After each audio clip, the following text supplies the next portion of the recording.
சின்ன வயசுலேருந்தே என்னுடைய ஆல் டைம் ஃபேவரட் டிஷ்னா இந்த ஃபிஷ் கட்லட் தான். எந்த கெஸ்ட் வந்தானாலும் இந்த டிஷ்ஷை டேஸ்ட் பண்ணாமல் போகவே மாட்டாங்க எங்கள் வீட்டிலேருந்து. ஸோ இந்த டிஷ் எப்படி பண்ணலான்னு பார்க்கலாம். ஸோ இது வந்து ஃபர்ஸ்ட் ஃபிஷ்ஷை வந்து நம்ம ஸ்டீம் குக் பண்ணி எடுத்துக்கலாம். நான் சுறா மீன் எடுத்துருக்கிறேன், அதுதான் டேஸ்ட் அட்டகாசமாக இருக்கும். ஒரு 10 மினிட்ஸ் கழிச்சு பார்த்தீங்கன்னா நல்லா சாஃப்டாக குக் ஆகிருக்குது. ஸோ சைடில் சோம்பும் பட்டையும் போட்டு கிரவுண்ட் பண்ணிவிட்டு அதோட பிரெட் க்ரம்ஸ் போட்டு நல்லா வந்து கிரவுண்ட் பண்ணி எடுத்துக்கிடலாம்.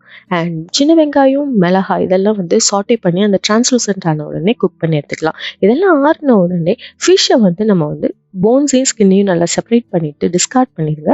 அண்ட் இந்த ஃபிஷ்ஷோட கொஞ்சம் மஞ்சத்தூள் போட்டு மிக்சியில் கிரைண்ட் பண்ணி எடுத்துக்கோங்க, கொஞ்சம் சின்ன சின்ன பீஸாக இருக்கிறதுக்காக.